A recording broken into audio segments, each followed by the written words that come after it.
Hallo und herzlich willkommen. Nachdem ich die letzten 2 Wochen viel Zeit damit verbracht habe, Wolle in den Minen zu verbrühen, habe ich auch endlich Heart of the Mountain 5 erreicht, weswegen ich mich nun in der Lage fühle, euch zu zeigen, welche Skills sich lohnen und für welche ihr lieber nicht euer hart ergrindetes Powder verschwenden solltet. Daher werfen wir mal einen Blick in den Skill Tree, welchen man auch übrigens mit /HWTM öffnen kann. Wenn ihr noch Level 1 seid, sollte die Auswahl relativ leicht fallen, da ihr nur Mining Speed skillen könnt. Persönlich würde ich euch raten, bei Mining Speed erstmal nicht so viel Powder reinzustecken, denn obwohl ich erst bei knapp Level 20 bin, reicht mir der Speed momentan komplett aus. Sobald ihr nach ein paar erfolgreichen Commissions Tier 2 erreicht, sieht es auf den ersten Blick so aus, als könntet ihr einen von 3 Wegen mit euren 2 neuen Tokens wählen. Doch bei genauerer Betrachtung fällt auf, dass es eigentlich nur 2 Wege gibt, da nahezu die komplette rechte Seite genauso sinnvoll ist, wie ein Bug-Report zu schreiben, in der Hoffnung, weggebuggte Sachen wiederzubekommen. Doch auf die unnützen Skills komme ich später nochmal im Video. Wenn ihr nun also Tier 2 seid, müsst ihr zunächst einmal Mining Fortune skillen. An sich müsst ihr hier gar kein Powder für extra Level reinstecken, wenn ihr nur Heart of the Mountain schnell leveln wollt, da ihr mit mehr Mining Fortune nur etwas mehr Material beim Minen bekommt. Und mit den übrig gebliebenen Token habt ihr dann die Auswahl zwischen Titanium, Insanium oder Quickforge. Und hier solltet ihr auf jeden Fall Titanium, Insanium nehmen, da ihr mit diesem Skill die ganzen Titanium Commissions viel schneller erledigen könnt. Wenn ihr so zwischen 3 und 4% bei den Skill habt, sollte das fürs erste vollkommen ausreichen, um die Titanium Commissions in einer annehmbaren Zeit zu erledigen. Weiter geht es mit Tier 3, bei dem ihr wieder 2 Tokens erhaltet. Hier würde ich empfehlen, weiter auf dem linken Pfad zu bleiben, da hier dann die Spitzhackenfähigkeit Mining Speed Boost freischaltet, mit der er dann alle 2 Minuten für 15 Sekunden 200% mehr Mining Speed bekommt. Da es sich um eine Fähigkeit handelt, müsst ihr hier kein Powder zum Leveln benutzen. Bei der Überlegung, ob man mit den anderen Token Luck of the Cave oder Daily Powder skillen sollte, würde ich euch eher empfehlen, Luck of the Cave zu wählen, denn soweit ich weiß, sorgt dieser Skill dafür, dass ihr häufiger goldene Goblins spawnt, und wenn ihr schon einige Commissions gemacht habt, hattet ihr vielleicht auch schon die, bei der ihr einen goldenen Goblin erledigen müsst, und ehe man überhaupt mal so einen goldenen Typen spawnt, kann es schon ganz schön lange dauern. Eine Level-Empfehlung kann ich euch hier jetzt nicht geben, aber mit knapp 20% bin ich ganz zufrieden, was die Spawnrate von den Goblins angeht. Gehen wir weiter zu Tier 4 und hier gibt es eigentlich gar nichts zu diskutieren, denn mit Tier 4 solltet ihr auf jeden Fall Efficient Miner freischalten und in den Skill steckt ihr dann so viel Material Powder wie ihr könnt. Denn Efficient Miner sorgt ähnlich wie die Mineral Rüstung dafür, dass ihr mit einem Schlag mehrere Blöcke abbauen könnt und umso höher euer Level ist, desto mehr Blöcke werden es. Und umso wahrscheinlicher ist es auch, dass die Fähigkeit von Efficient Miner triggert, da im Unterschied zur Mineral Rüstung nicht immer mehr Blöcke abgebaut werden. Wenn ihr so geskillt habt, wie ich es bisher beschrieben habe, dann habt ihr nun auch Daily Powder geskillt, um Efficient Miner zu erreichen. An sich kann man den Skill auch einfach auf Level 1 lassen und dann jeden Tag eine geringe Menge Powder für den ersten Block bekommen. Aber umso eher man Daily Powder auf der maximalen Stufe hat, desto eher hat man die Kosten zum Leveln des Skills wieder zurück. Denn selbst wenn ihr bereits Heart of the Mountain 5 seid, machen viele trotzdem noch die 4 Daily Commissions für etwas extra Powder. Und dann baut ihr ja sicherlich auch wenigstens einen Block ab, um den Daily Powder Effekt zu aktivieren.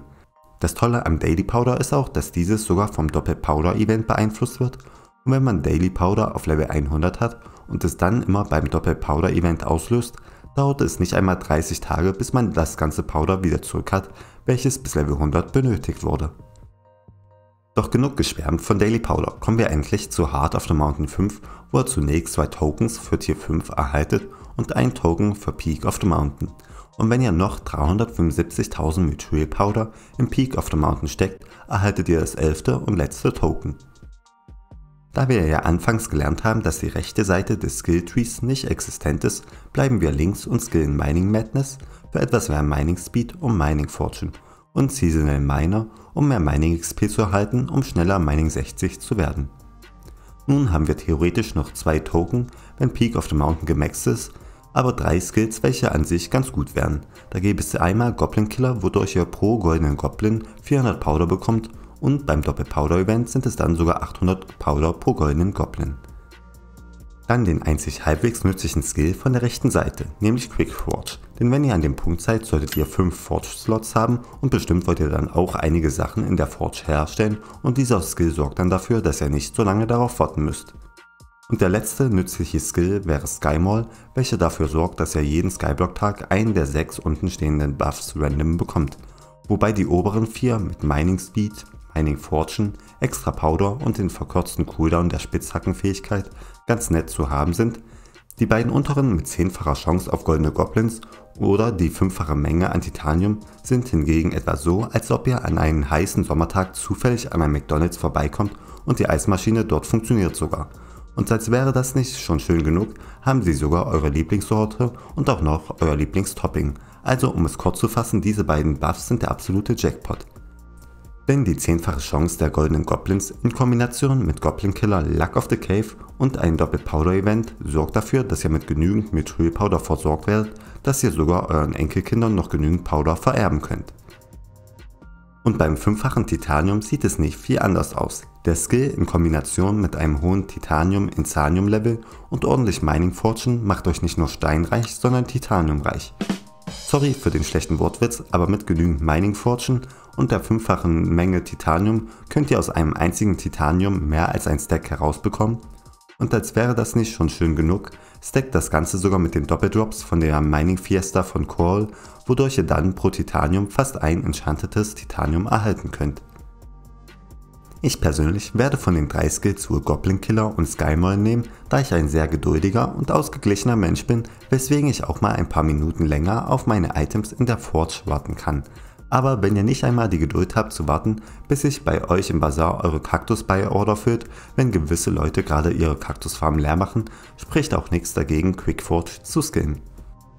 Das war's dann erstmal zu den Skills, wie ich sie euch empfehlen würde. Doch wie angekündigt gehe ich nun noch kurz rüber zu der bösen rechten Seite und rante kurz über jeden Skill dort, damit auch der Letzte versteht, warum man die Tokens eher auf der linken Seite verteilen sollte. Angefangen bei Picobolos, die andere Spitzhackenfähigkeit, damit könnt ihr eure Spitzhacke alle 110 Sekunden werfen und dort wo die Spitzhacke landet gibt es eine Explosion und alle Blöcke in einen 2-Block-Radius werden abgebaut, also im Optimalfall 9 Blöcke. Im Vergleich zu der anderen Spitzhackenfähigkeit sind das nicht wirklich viele Blöcke und man kann ja nicht mal direkt kontrollieren, welche Blöcke man abbauen will. Der einzige Grund, das zu skillen, wäre nur, um ein Treasure Hoarder Cosplay zu machen. Kommen wir zu Crystallized, was uns mehr Mining Speed in der Nähe von Fallen Stars gibt und die Chance, extra Schaden in der Nähe von Fallen Stars zu machen, weil die Star Sentries ja so unglaublich krasse Gegner sind. Aber mal ohne Spaß, auch wenn die Fallen Stars jetzt viel häufiger vorkommen, gehe ich doch nicht jedes Mal extra dahin, nur weil es dort etwas mehr Erze und Powder von den Blöcken gibt. Zumal die Chance auch nicht unbedingt so hoch ist, dass die Fallen Stars genau dort kommen, wo man gerade eine Commission erledigen muss. Und hinzu kommt ja auch noch, dass die Star Sentries einen dann auch noch angreifen, obwohl man nur ganz in Ruhe neben ihnen die Wolle etwas streicheln will. Kommen wir zu Frontloaded. Der Skill sorgt dafür, dass wir jeden Tag bei den ersten 1000 Blöcken, die wir abbauen, einen Bonus von 100 Mining Speed und 100 Mining Fortune erhalten, was zunächst einmal ganz gut klingt. Aber wie bereits vorhin erwähnt, wenn man erstmal hart auf der Mountain 5 ist man sowieso nicht mehr so aktiv in den Dwarven Mines und ob man sich dann jeden Tag extra die Mühe macht, 1000 Blöcke abzubauen, nur wegen dem Bonus, obwohl man mit den 4 Daily Commissions schon durch ist, wage ich zu bezweifeln. Bei Star Powder erhalten wir 3 Mithril Powder mehr pro Block, den wir neben Fallen Crystals abbauen und hier verweise ich auf Crystallized, warum der Skill in meinen Augen komplett nutzlos ist. Bei Orbiter bekommen wir mehr XP, die man zum Verzaubern benutzen kann. Und wer bereits so weit im Spiel ist und mir sagen will, dass ja voll nützlich ist, weil man sich ja dann keine XP-Bottles für den Experimentetisch kaufen muss, den würde ich auch raten, in den Dwarven Mines mit der Lapis-Rüstung rumzulaufen und auf seine Drill auch einen Lapis-Crystal zu machen, welchen ich übrigens im letzten Video vergessen habe, sorry nochmal dafür. Und wenn die Leute euch dann in den Dwarven Mines mit der Lapis-Rüstung sehen, wissen sie, der Typ ist Skyblock-Profi, der hat das Spiel richtig verstanden. Der muss keine 3000 Coins für Grand Experience Bottles ausgeben. Und damit kommen wir zum letzten Skill, dem Precision Mining, welches auf den ersten Blick eigentlich ganz gut aussieht, denn wer schon mal Fortnite oder Rust gespielt hat, kennt dieses Feature. An dem Block kommen dann nämlich Partikel und wenn ihr genau auf die Partikel haut, baut ihr den Block schneller ab. Aber in meinen Augen ist der Skill auch nicht so toll, da man sowieso einen relativ hohen Mining Speed hat, wenn man so weit bei Heart of the Mountain ist, und egal wie hoch man seinen Mining Speed bekommt, man kann das Mithril eh nicht instabreaken. Und erschwerend kommt ja noch hinzu, dass viele dann ja auch Efficient Miner geskillt haben und das arbeitet in dem Fall gegen einen, weil man dann nicht vorausplanen kann, welche Blöcke man als nächstes abbaut. Und als wäre das nicht schon anstrengend genug, zwingt Precision Mining einen dazu, Pixel Perfect auf den Block zu hauen, aber wir spielen hier Minecraft und nicht Counter-Strike, wo mein Aiming so nice war, dass ich mit über 1000 Spielstunden trotzdem hardstuck in Goldnova war. Das war's aber auch nun mit den Rant zu den Skills. Lasst mich mal in den Kommentaren wissen, welchen Skill ihr am unnötigsten findet, falls ihr bis jetzt dran geblieben seid, und ansonsten wünsche ich euch noch einen wunderschönen Tag und ciao!